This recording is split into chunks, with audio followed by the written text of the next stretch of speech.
Hi guys, so മത്തായിസ് Friday മാറ്റിലെ ഈ ആഴ്ച movie English മൂവിയാണ്. തിയേറ്ററിലൊക്കെ വൻ ഓളം ഉണ്ടാക്കിയ, ഇന്ത്യയിലടക്കം വൻ ഓളം ഉണ്ടാക്കിയ ഒരു പടമാണ്. OTT വന്നപ്പോൾ ഇതിൻ്റെ അൺകട്ട് വേർഷൻ നോക്കി പോയി കണ്ടവരുണ്ട്. സിനിമയുടെ പേര് ഒബ്സഷൻ. കിടില മൂവിയാണ്. എനിക്കതിൻ്റെ ഫുൾ കാര്യങ്ങൾ പറയാൻ പറ്റില്ല.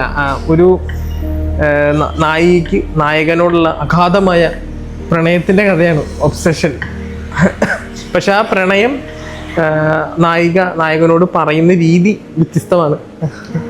അതാണ് ഈ സിനിമയുടെ പ്രത്യേകതയും. ഒരു ഹൊറർ റൊമാൻസ് കാറ്റഗറിയിൽ ഉൾപ്പെടുത്താൻ പറ്റുന്ന സിനിമയാണ്. എൻ്റെ ഏറ്റവും പ്രധാനപ്പെട്ട കാര്യം 7.5 കോടിക്കാണ് ഈ സിനിമ അവർ എടുത്തത്. ആൻഡ് അവർക്ക് വേൾഡ് വൈഡ് അവർക്ക് തിരിച്ച് കിട്ടിയ റിട്ടേൺ എന്ന് പറയുന്നത് 3400 കോടിയോളമാണ്. സോ അത്രയും കിടില മൂവിയാണ്. സോ കാണാത്തവരുടെയും തീർച്ചയായിട്ടും കാണുക. ആമസോൺ പ്രൈമിൽ സിനിമ അവൈലബിൾ ആണ്. So next film with me Mathai's Friday matinee.